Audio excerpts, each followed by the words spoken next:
Welcome to Pivotal People. Today we're speaking to Faiq Faaiz, who is the founder and director of Assurestack. Assurestack are providing digital solutions to auditing within care services. Welcome, Faiq. Thank you so much for joining us here today. Pivotal People, as you know, is about introducing people that are involved in the care sector and sometimes on the periphery of care. Now, I know that you're working with care providers at the moment and you're providing the digital solution to auditing within care homes, care services. Just tell me a little bit about what you're doing now and how you're supporting care homes with their auditing. Right. So thank you, Tina. Nice to be back in London. And yes, our engagement in the care sector has been with Fulcrum, as you know.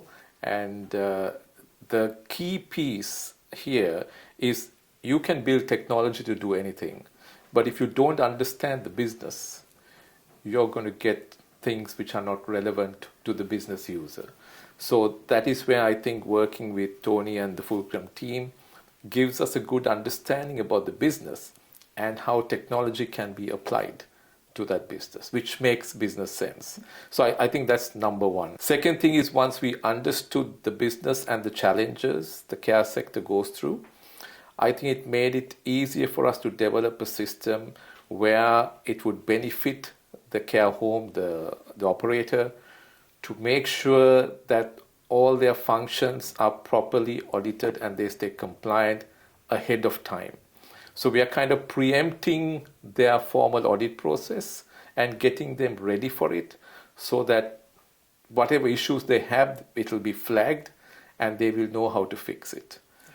And I think the whole idea is to make it easy and functionally beneficial to the care home as well as to the CQC at the end. Of course. I think one of the things that we find when we go into care homes is the governance systems are there, but very often it's lots of paper audits, which all have action plans. There's no tie-up of an action plan. What I think I like, I know your system, and what I like about that is you'd be able to have lots of audits which would tie up action plans together, and I think that's a really important way of auditing and actually making sure that you're learning the lessons from the issues. And what we're also seeing in care homes now is a lot of care homes have digital care planning. They have digital medication administration, but very few that I'm seeing personally have actual digital auditing programs. So I think it's something that going forward will be really, really important to the future of care, because that's what CQC are going to want to see. What I would like to do, I think it's always very important with the people that we interview on here. All of you are successful people who have made it in, I would say, in our industry. I know you're in the digital transformation industry.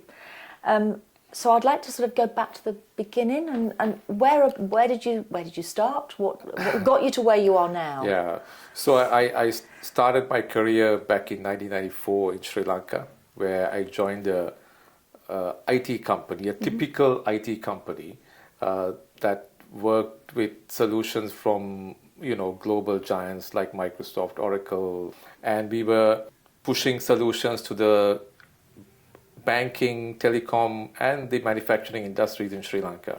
So very soon we became a dominant player in Sri Lanka. From within a couple of years, we were young, reckless. We just wanted to break down traditional boundaries, and we were very successful at that. And in between all this, we started a software company which focused on capital markets technology. And our first client was the Colombo Stock Exchange. Wow. So we developed a suite of products for the capital markets, for stock exchanges like trading systems, depository systems, etc. And very soon we became one of the best in the world. Our technology was rated as one of the fastest system in the world at one time. And we got the attention of the London Stock Exchange. They loved our technology, but they were a bit nervous about the size of the company and Sri Lanka at that time. So they came, looked at it, and they said, why don't we just buy you guys out? And so, they did buy us out in 2009. I was with the company till 2018. Then I moved out and started this new venture. Yeah. So back to 1994. Yeah. When I didn't even possess a mobile phone. Yeah.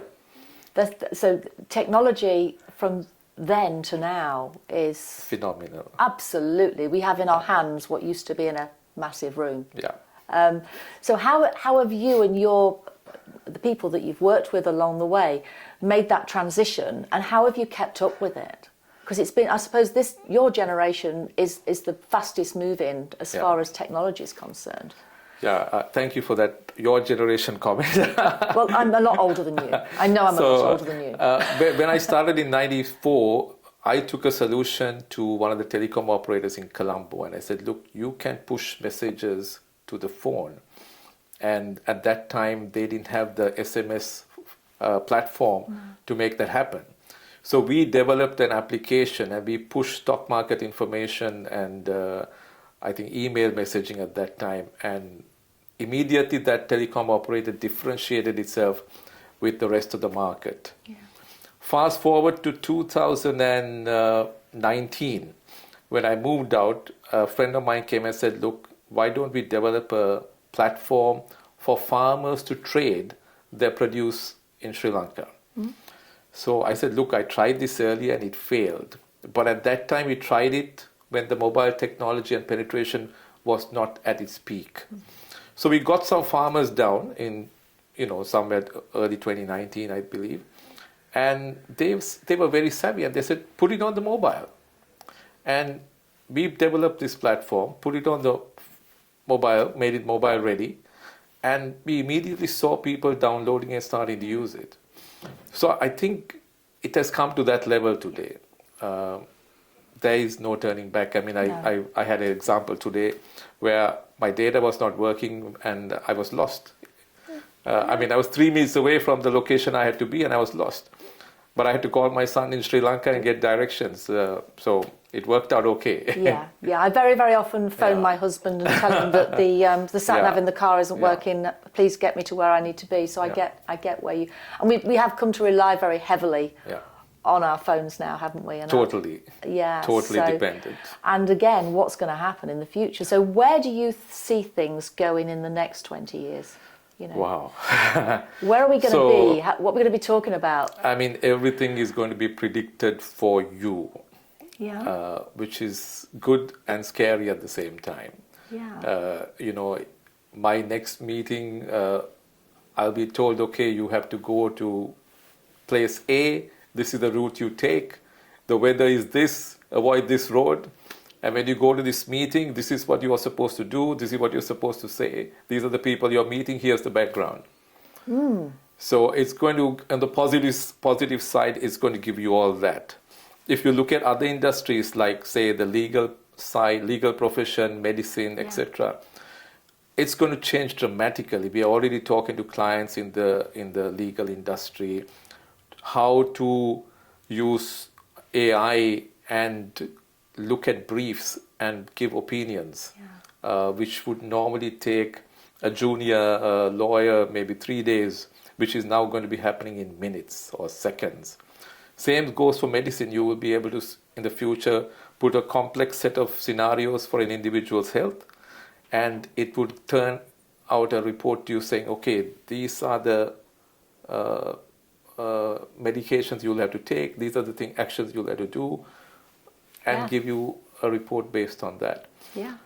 And writing our care plans within care homes. And for the care homes too. I mean, at the end of the day, for the care service providers, looking at their residents and to predict the behavior of their residents and to preempt so that you can take appropriate action and avoid certain situations.